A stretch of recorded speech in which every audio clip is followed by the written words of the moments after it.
Rīgas reģions ir bagāts ar atraktīviem un aizraujošiem ūdens turisma maršrutiem ikvienam. Iespēja pavadīt brīvo laiku pie dabas stundas brauciena attālumā no Rīgas ir krietni vairāk nekā varētu domāt. Neierasts maršruts ir Rēnā Vecslocenes upe Ķemeru Nacionālajā parkā. Tā caurtek Niedrājiem bagātajam Slokas ezeram. Putnu vērotāji novērtēs spārnaiņu daudzveidību gan šajā ūdens tilpnē, gan arī mīlestības saliņā Daugavā. Rokas stiepiena attālumā no Rīgas ir misa. Lēnām slīdot pa ūdens virsmu līkumu aiz līkuma, neviļus aizmirstas ikdienas rūpes un raizes. Lieliskas upes laivošanai Rīgas tuvumā ir arī abas Jūglas. Ar savu daudzpusīgo ainavu un mainīgo dabu, Mazā Jūgla ir viena no skaistākajām Vidzemes upēm.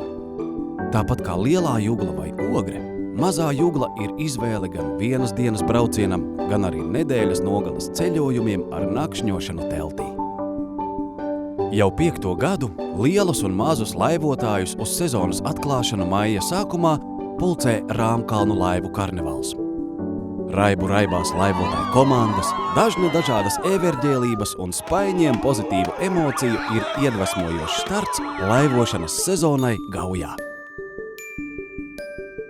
Baudot upju kuģošanas priekus Rīgas Hess ūdenskrātuvē, noteikti ir vērts apmeklēt vēsturiski nozīmīgo Nāves salu. Uz mirkli var pieturēt arī Daugmalē, kur ievērības cienīgs ir Pilskalns. Savukārt pie Ikšķiles atrodas Svētā Meinarda sala ar Baltijā senākās mūra baznīcas drupām. Cilvēka roku neskartas vides mežonība raksturo laivošanu pa Svētupi. Odziņu piešķir sārties milšakmeņu atsegumi un lībiešu upuralas.